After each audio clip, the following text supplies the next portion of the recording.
¿Qué tal? Voy a leerles un poco acerca de mi tarea 14, que es acondicionadores de señales, o acondicionadores de señal, perdón. Mi nombre es Romeo Fuentes López y soy de la carrera en Ingeniería de Tecnologías de la Automatización, del Salón ITA 56.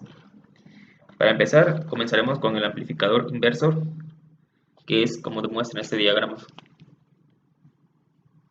El voltaje de entrada, que pasa por una corriente, una resistencia, y bueno, la fórmula es voltaje de salida sobre voltaje de entrada es igual a 6 y eso es igual a menos resistencia final sobre resistencia inicial o resistencia 1. 6 es igual a menos resistencia final sobre resistencia 1 o resistencia inicial.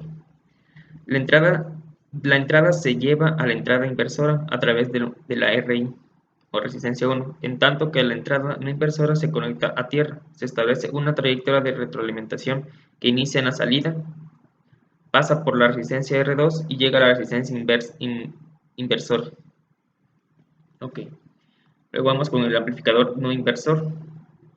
Su fórmula es voltaje inicial sobre voltaje inicial sobre voltaje 1 es igual a 6, es igual a, abre paréntesis, 1 más resistencia final sobre resistencia inicial o resistencia 1, y se cierra paréntesis. La salida se puede considerar como tornada de un circuito divisor de voltaje formado por una resistencia R1 conectada en serie con RF. Y este es el diagrama del amplificador no inversor, como se muestra aquí. Y esa es su fórmula. Ese es su diagrama y su fórmula. Ahora bien, amplificador sumador o solo sumador.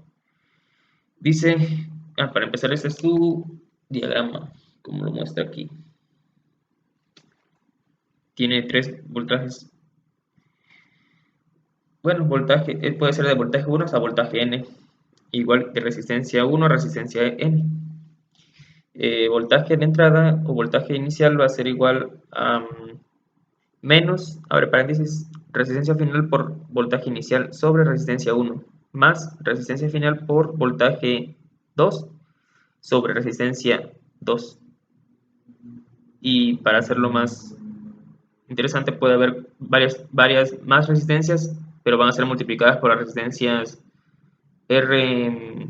Si hay más resistencias y más voltajes, pues va a ser igual a más RF por Vn o voltaje N sobre resistencia N, o sea, las cantidades de resistencias que ustedes deseen o se tengan en el diagrama. Y también aquí está otro diagrama, otro pequeño diagrama de ese. Continuamos con diferencial. El diferencial muestra ese tipo de diagrama y esa es su fórmula. Su fórmula es voltaje de salida es igual a resistencia 2 sobre resistencia 1, que multiplica voltaje 2 menos voltaje 1. Amplifica la diferencia entre dos voltajes de entrada. Continuamos con el comparador. El comparador es este diagrama, como se muestra aquí. Y tiene una explicación. Esta explicación no lleva retroalimentación. Esta aplicación no lleva retroalimentación. Compara entre las dos entradas y saca una salida en función de la entrada mayor. La fórmula es voltaje de salida es igual a voltaje S positiva o igual a voltaje de salida negativa. Y luego dice voltaje 1 es mayor a voltaje 2 y voltaje 1 es menor a voltaje 2. Luego sigue integrador. Sí, integrador. Este es su diagrama. Y su fórmula es voltaje de salida es igual a 1 sobre RS integral de voltaje de entrada, dt. Y bueno, hay una explicación. Dice, considere el circuito de un amplificador operacional inversor en el que la retroalimentación la realiza un capacitor. La corriente es la rapidez con la que se mueve la carga Q. Si el capacitor y la resistencia se intercambian en el circuito por el amplificador integrador, se obtiene un circuito diferenciador. Y bueno, eso sería todo. Gracias.